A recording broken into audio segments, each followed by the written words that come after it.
Class 9 motion chapter का सबसे important 10 सवाल एसेशन रीजनिंग से। जैसे कि आप जानते हो इस साल भी क्लास 10th की तरह 9th में भी 50% कॉम्पिटेंसी बेस्ड क्वेश्चंस आने वाला है, जिसमें फिजिक्स का एक सवाल पक्का है एसेशन रीजनिंग से। अब आपके हैं 5 chapters, motion, laws of motion, gravitation, work energy and power and sound. अब इन पांचों चैप्टर में से कोई भी चैप्टर से आपको एक सवाल आ सकता है, तो पर हम हर चैप्टर से 10-10 सवाल कर लेते हैं, तो 50 सवाल में से कोई भी एक सवाल आ जाएगा, है कि नहीं। तो मैं बस आपका ज्यादा वक्त नहीं लूंगा, 15 से 20 मिनट के अंदर वो 10 सवाल एसेशन रीजनिंग की मैं आपको दिखा देता हूं, सॉल्व करते हैं, समझते हैं। और अगर आपने मेरा अब तक क्लास 9 मोशन का इस साल का लेटेस्ट सिलेबस के साथ वाला proper topic by topic explanation नहीं देखा हुआ है, तो लिंक डिस्क्रिप्शन में, हर एक सब्जेक्ट का प्लेलिस्ट का लिंक डिस्क्रिप्शन में, जाइए चेकआउट करिए। मजा आए तो लाइक करना, शेयर करना, सब्सक्राइब करना, और इस वीडियो को भी make sure to like and share, और कमेंट्स में मुझे बताना कि आज का ये सेशन कैसा लग रहा है आपको, ठीक है। तो बिना वक्त बर्बाद करे शुरू करते हैं आज का सेशन बेटा। This is Abhishek, your master teacher of physics at Vedant. तो कैसी चल रही है मेरे बच्चों जिंदगी? बढ़िया बच्चों, चलो बढ़िया बा, आप बढ़िया बा तो हम भी बढ़िया बा। चलो अब शुरू करते हैं, हमारे पहले सवाल के साथ आगे बढ़ते हैं। पहला सवाल आपका सेशन का, आप देखो क्या दिया हुआ है, डिस्प्लेसमेंट। अब पहली बात है, सेशन रीजनिंग करते कैसे हैं? अगर आप पहली बार इस सेशन का भाग बन रहे हो, पहली बार अगर आप सेशन रीजनिंग सवाल सॉल्व करने जा रहे हो, क्योंकि 8 तक मुझे लगता नहीं सेशन रीजनिंग होती है, तो 9th में मैं आपको पहले बता देता हूं कि सेशन रीजनिंग क्या होती है, फिर आपको समझ में आएगा, ठीक है यार। सिंपल भाषा में ना, एक स्टेटमेंट दी जाती है, ठीक है, एक स्टेटमेंट ऐसी बोल दी जाती है, उस स्टेटमेंट को हम कहते हैं एसर्शन। क्या कहते हैं? एसर्शन। आप इसको स्टेटमेंट नंबर 1 भी बोल सकते हो, ठीक है। फिर एक दूसरी स्टेटमेंट दी जाती है। क्या दी जाती है? दूसरी स्टेटमेंट। वो दूसरी स्टेटमेंट बताती है कि ये पहला स्टेटमेंट सही है कि गलत। ये पहले स्टेटमेंट का रीजन बताती है दूसरा स्टेटमेंट। दूसरा स्टेटमेंट क्या बताता है? दूसरा स्टेटमेंट पहले स्टेटमेंट का रीजन बताता है, ठीक है। तो इसी वजह से सेकंड स्टेटमेंट को हम रीजन बोलते हैं।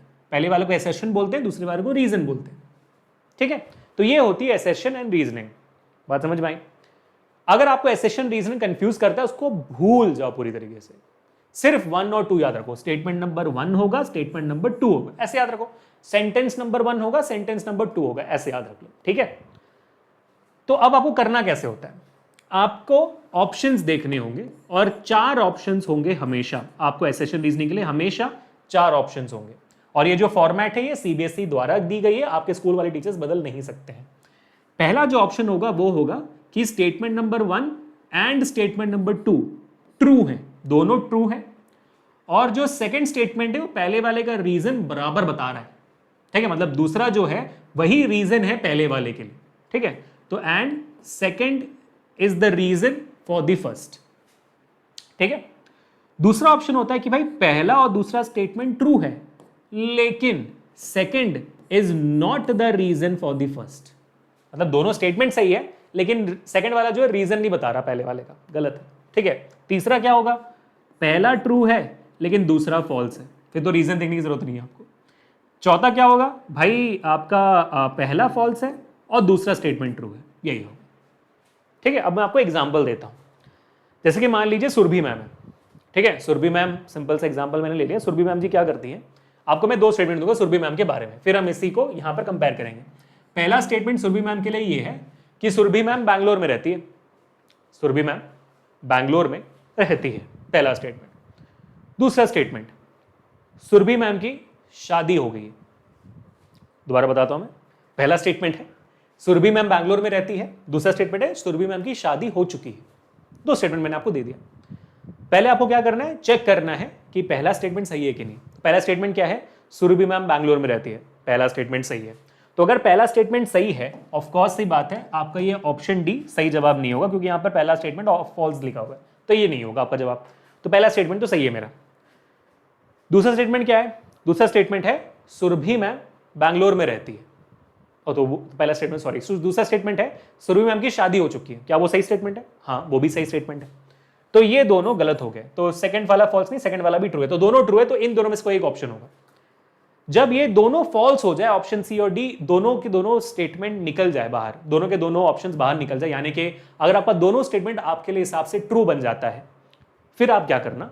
फिर आप स्टेटमेंट नंबर 1 से वाई का सवाल पूछना। पूछो वाई, पूछो क्यों, इससे पूछो क्यों।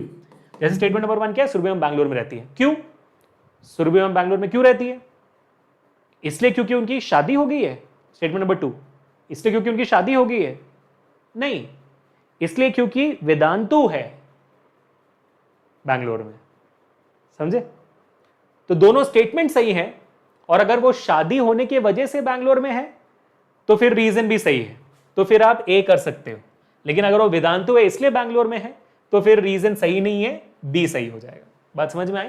थोड़ी बहुत समझ में आई? अब हम प्रैक्टिस करते हैं, प्रैक्टिस करते करते आपको और समझ में आ जाएगा। ठीक है बेटा, चलो अब आगे बढ़ते हैं, स्टेटमेंट शुरू करते हैं। भाई हाजिर हो आपका पहला सवाल, ये रहा। एसर्शन क्या कहता है? Displacement of an object may be zero even if the distance covered bye it is not zero.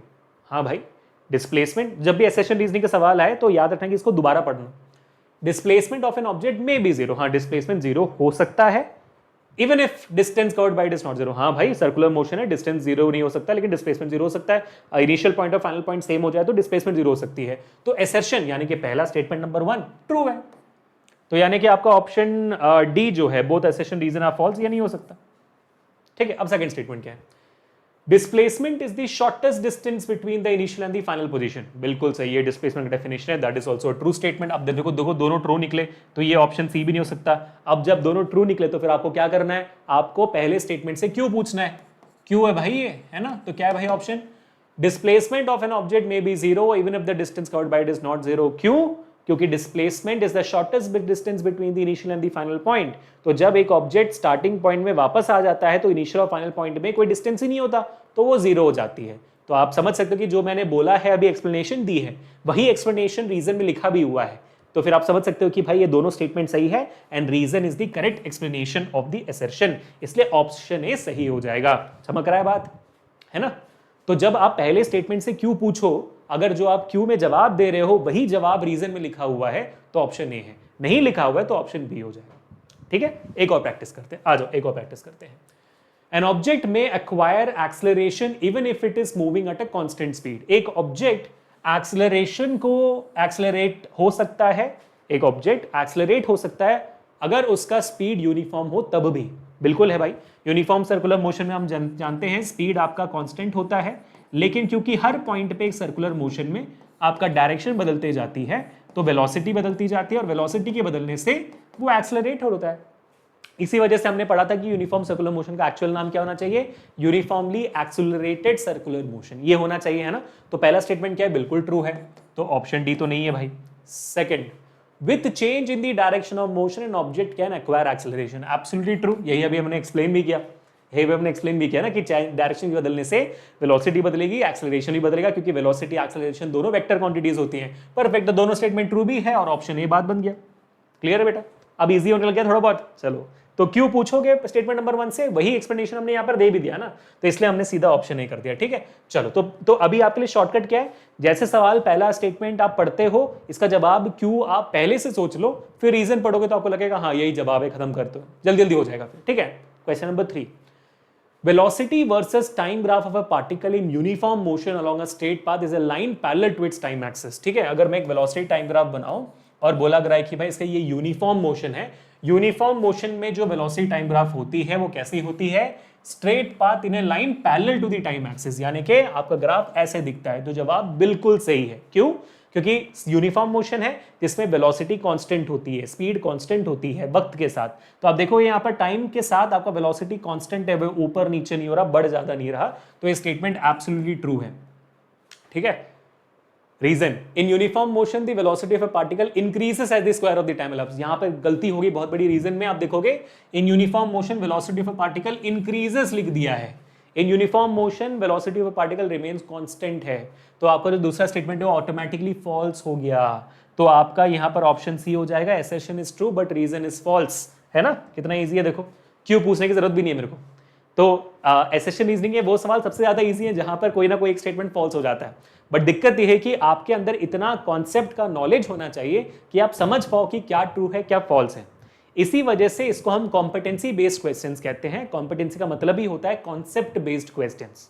ठीक है, कॉन्सेप्ट अच्छा है तो ये सारे सवाल बहुत ईजी हैं, और मैं चाहता हूं कि हर बच्चा जो इस वीडियो को देख रहा है उसको मेरे साथ इन सवालों को मेरे साथ सॉल्व करें, मुझे कमेंट सेक्शन में इनके जवाब बताते रहें। ठीक है बेटा, अब पहला सवाल क्या है, और ये सारे सवाल आपके फाइनल एग्जामिनेशन में आएगा, मिड टर्म में आएगा, आपके पहला यूटी में आएगा, गारंटीड ले लीजिए आप, है ना, और इसको पढ़ कर जाना अच्छे से। The speedometer of a car measures the instantaneous speed of the car. बिल्कुल सही बात है। स्पीडोमीटर क्या करता है भाई, उस इंस्टेंट में जो आपकी कार की वेलोसिटी है, गाड़ी की वेलोसिटी है, वो बताता है, इसलिए हम उसको इंस्टेंटेनियस वेलोसिटी कहते हैं। उस इंस्टेंट में, उस क्षण में क्या आपकी वेलोसिटी है। तो ये ट्रू स्टेटमेंट है ना, बराबर। ठीक है। Average speed is equal to the total distance covered by an object divide by the total time. बिल्कुल सही बात है। एवरेज स्पीड क्या होता है, total distance upon total time, टिड्डो अपॉन टिट्टो हमने पढ़ा हुआ है ना। तो ये भी ट्रू स्टेटमेंट है। अब पहले स्टेटमेंट से आप क्यों पूछो, तो मतलब ये डी और सी तो नहीं है, क्यों पूछो अभी। The speedometer of A car measures the instantaneous speed of the car. क्यों? क्योंकि average speed is total distance upon total time. नहीं ना, कोई रिलेशन ही नहीं है दोनों के बीच में, कोई रिलेशन नहीं है। ये एवरेज स्पीड की बात करो, इंस्टेंटेनियस स्पीड की बात करें, कोई रिलेशनशिप ही नहीं है इसके बीच में। बात समझ में आई है ना। तो इसी वजह से आप क्लियरली बोल सकते हो कि ऑप्शन बी सही होगा, ए गलत हो जाएगा। रीजन क्या होना चाहिए था, रीजन ये होना चाहिए था कि भाई स्पीडोमीटर को इसलिए ऐसे ही बनाया जाता है ताकि उस क्षण में आपकी जो वेलोसिटी हो पता कर सको आप। ठीक है, आगे बढ़ते हैं क्वेश्चन नंबर 5 की तरफ। An object may have acceleration even if it is moving with uniform speed. ये तो हमने कर लिया ना भाई। हाँ, तो पहला ऑप्शन तो कर लिया हमने। हाँ, यूनिफॉर्म स्पीड में हो तब भी एक्सेलरेशन हो सकता है, यूनिफॉर्म सर्कुलर मोशन में। ट्रू स्टेटमेंट है, तो ऑप्शन डी नहीं है। An object may be moving with uniform speed, but it may be changing its direction of motion. Absolutely ये सेम रीजन हमने दे दिया, सेम रीजन हमने दे दिया था कि भाई डायरेक्शन बदल सकता है। तो ऑप्शन यहाँ पर दोबारा सही हो गया, परफेक्ट है। आप क्वेश्चन नंबर 6 की तरफ आगे बढ़ते हैं। The displacement of an object can be either positive, negative of zero. बिल्कुल सही बात है, क्योंकि डिस्प्लेसमेंट आपका एक वेक्टर क्वांटिटी है, वो नेगेटिव भी हो सकता है, जीरो भी हो सकता है, पॉजिटिव भी हो सकता है, हमें पता है। यानी कि अगर आपका ऑब्जेक्ट यहाँ से शुरुआत कर रहा है, इसको हम इनिशियल पोजीशन बोलते हैं। अगर यहाँ से यहाँ तक गया तो इसको हम बोलेंगे पॉजिटिव डिस्प्लेसमेंट। अगर जाकर वापस सेम पॉइंट पे आ गया तो ये जीरो डिस्प्लेसमेंट है। अगर जाकर वापस पॉइंट रुकने बदले यहाँ चला गया तो ये नेगेटिव डिस्प्लेसमेंट हो जाती है ना। पॉइंट, इनिशियल पॉइंट से पीछे चला गया तो नेगेटिव डिस्प्लेसमेंट हो जाती है। तो हाँ, असर्शन ट्रू है। बढ़िया। Reason, displacement has both the magnitude direction, यानी कि basically displacement is a vector quantity. तो रीजन ने सही तरीके से एक्सप्लेन कर दिया जो हमने कहा अभी। तो ऑप्शन नहीं होना चाहिए, ट्रू एंड फॉल्स बराबर। बढ़िया, ठीक है। 7वां सवाल। If a particle is moving with constant velocity, if a particle is moving with constant velocity, velocity constant है बेटा, ठीक है, velocity constant है। ओके, अब आगे बढ़ो। then average velocity for any time interval is equal to instantaneous velocity, then average velocity between for any time interval is equal to instantaneous velocity। अच्छा, constant velocity ना भाई, मान लीजिए पॉइंट ए और पॉइंट बी के बीच में 20 kilometre per hour के speed से आप चल रहे हो, पॉइंट बी टू सी के बीच में भी आप 20 किलोमीटर पर आवर की स्पीड से जा रहे हो, यानी कि आपकी वेलोसिटी दोनों जगह पर कांस्टेंट है। ठीक है। अगर मैं आपको इसका एवरेज निकालने बोलूँ तो आप क्या करोगे, आप बोलोगे सर 20 + 20 डिवाइडेड बाई 2, तो 40/2, 20 किलोमीटर पर आवर आएगा। एवरेज वेलोसिटी सेम है। ठीक है। टोटल डिस्प्लेसमेंट टोटल टाइम करूंगा तब भी सेम ही आएगी, एक घंटे में 20 kilometre per hour 20 kilometre per hour चल रहा है बराबर, तो एवरेज वेलोसिटी फॉर्मूला के हिसाब से भी सेम आएगी। किसी भी पॉइंट पर अगर मैं आपसे पूछूं भाई इस पॉइंट पे इस कार की वेलोसिटी कितनी है, तो आप क्या होगे सर 20 किलोमीटर पर आ रही है, टोटल जर्नी की वेलोसिटी है 20 किलोमीटर पर आवर, तो इंस्टेंटेनियस वेलोसिटी भी सेम है। तो जब आपका वेलोसिटी कांस्टेंट होता है तो इंस्टेंटेनियस वेलोसिटी और एवरेज वेलोसिटी इक्वल होती है। बिल्कुल ट्रू स्टेटमेंट है। ठीक है। अब जिनको नहीं पता इंस्टेंटेनियस वेलोसिटी क्या होता है, मेरे सेशन को देख लेना। इंस्टेंटेनियस वेलोसिटी में अभी भी एक्सप्लेन कर देता हूं। किसी भी क्षण में, जब आप किसी भी इंस्टेंट में आप अगर वेलोसिटी निकालोगे ऑब्जेक्ट की, उसको इंस्टेंटेनियस वेलोसिटी कहते हैं। जैसे मैं चल रहा हूं, इस इंस्टेंट में मेरी वेलोसिटी कितनी है वो निकाल दो तो वो वैल्यू बन जाएगी। ठीक है। Okay. Reason, if average velocity of a particle moving on a straight line is 0 for a given time interval, then instantaneous velocity at some instant within this interval must be 0। यार वो भी बिल्कुल सही बात है। रीजन और assertion दोनों सही है, लेकिन मेरे ख्याल से ऑप्शन ए नहीं होना चाहिए क्योंकि ये एक्सप्लेन नहीं कर रहा है ना, ये एक्सप्लेन नहीं कर रहा है सही तरीके से। बहुत बढ़िया। चलो, एसर्शन गाइस, और ये हमारा आज का लास्ट सेकंड सवाल है, 9th क्वेश्चन आज का आखिरी सवाल होगा। 10th क्वेश्चन आपके लिए होमवर्क होगा, कमेंट्स में आपका जवाब देना उसमें। ठीक है। तो क्या है भाई 8वां सवाल, motion with uniform velocity is always along a straight line path. इसको आप थोड़ा सोचोगे समझ में आएगा कि भाई यूनिफॉर्म मोशन में अगर वेलोसिटी कांस्टेंट रखनी है आपको, तो आपको एक ही डायरेक्शन मूव होना पड़ेगा, क्योंकि अगर आपने डायरेक्शन बदल दिया तो वेलोसिटी बदल जाएगी, क्योंकि वेलोसिटी वेक्टर क्वांटिटी है। तो हाँ, it has to be a straight line motion. It's a true statement. बिल्कुल। अब तो ये ऑप्शन नहीं है। उसके बाद, in uniform velocity speed is the magnitude of the velocity and is equal to the instantaneous velocity. In uniform velocity speed is the, uniform velocity मतलब यहां पर अब वेलोसिटी कांस्टेंट है, तो वेलोसिटी कांस्टेंट है तो फिर आपकी स्पीड भी कांस्टेंट होगी, क्योंकि दोनों कांस्टेंट होकर डायरेक्शन भी नहीं बदल रहा है, मैग्नीट्यूड भी नहीं बदल रही है। स्पीड क्या होती है, स्पीड होती है सॉरी वेलोसिटी क्या होती है, स्पीड विद डायरेक्शन होती है। तो magnitude of speed and magnitude of velocity यहां पर इक्वल है, डायरेक्शन भी नहीं बदल रहा है of the velocity and is equal to the instantaneous velocity. उस हाँ यूनिफॉर्म वेलोसिटी है, और अभी हमने पढ़ा जब आपका वेलोसिटी कांस्टेंट होता है तो average velocity instantaneous velocity equal होती है। तो ये स्टेटमेंट भी ट्रू है। ठीक है। लेकिन ये अभी भी एक्सप्लेन नहीं कर रहा है कि यूनिफॉर्म मोशन में मतलब जब वेलोसिटी कांस्टेंट होती है तो स्ट्रेट लाइन पाथ ही क्यों होता है, ये एक्सप्लेन नहीं कर रहा है यहां पर, ये एक्सप्लेन नहीं कर रहा। अगर बोलता है कि क्योंकि वेलोसिटी वेक्टर क्वांटिटी है तो रीजन सही तरीके से एक्सप्लेन कर रहा होता, क्योंकि डायरेक्शन बदलेगा तो फिर वेलोसिटी बदल जाएगी। तो यहां पर ऑप्शन बी होना चाहिए, ए नहीं। दैट इज व्हाट आई, हाँ इट इज करेक्ट। बहुत बढ़िया। क्वेश्चन नंबर 9 पर आते भी, ये हमारा आज का आखिरी सवाल है बच्चों, पूरे कॉन्सेंट्रेशन से जवाब दो इसका। When the displacement of a body is directly proportional to the square of the time. ओए होए होए, क्या बोला जा रहा है? When the displacement of a body is directly proportional to the square of the time, then the body is moving with uniform acceleration. Then the body is moving with uniform acceleration. A is equal to constant. यानी कि ये बोला जा रहा है जब आपका displacement t square से प्रोपोर्शनल होगा तब आपका एक्सेलरेशन कांस्टेंट होगा। अच्छा, ओके। ये बेटा ये बहुत बहुत क्रिटिकल सवाल है, ये तो आप समझ लो कि आपके पीरियोडिक टेस्ट में आ ही रहा है, क्योंकि मैंने 1000 बार देखा हुआ पीरियोडिक टेस्ट में सवाल आते हुए, क्योंकि टीचर्स टफ बनाना चाहते हैं आपके स्कूल के पेपर को। इसलिए रीजन क्या है? The slope of velocity time graph with time axis gives acceleration. बिल्कुल है भाई, वीटी ग्राफ का स्लोप आपको एक्सेलरेशन देता है, बट आप समझ चुके होंगे इस ग्राफ में और इसमें कोई रिलेशनशिप नहीं है, ये तो आप समझ चुके होंगे। तो दोनों स्टेटमेंट ट्रू तो है। सर ये पहला स्टेटमेंट ट्रू कैसे, बता दो आप पहले, देखो यहां पे ध्यान से, ठीक है भाई। एक्सेलरेशन का फॉर्मूला क्या होता है? अगर मैं सिंपल भाषा में समझूं तो एक्सेलरेशन का फॉर्मूला होता है velocity upon time. In general समझ, in general change in velocity upon time होता है, मेरे को पता है, लेकिन मैं इन जनरल बता रहा हूं।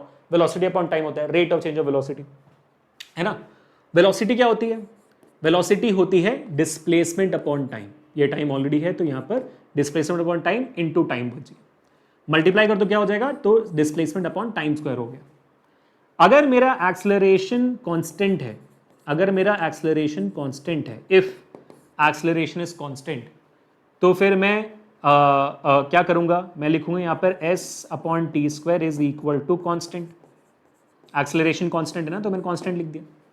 अब इस कांस्टेंट को निकाल दूंगा, इक्वल टू को भी निकाल दूंगा, तो क्या बच जाता है? प्रोपोर्शनल सिंबल बच जाता है। मैं कांस्टेंट को इक्वल टू को निकाल दूं, या तो मैं टी स्क्वायर को वहां ले जाऊं, तो s is equal to constant into T square.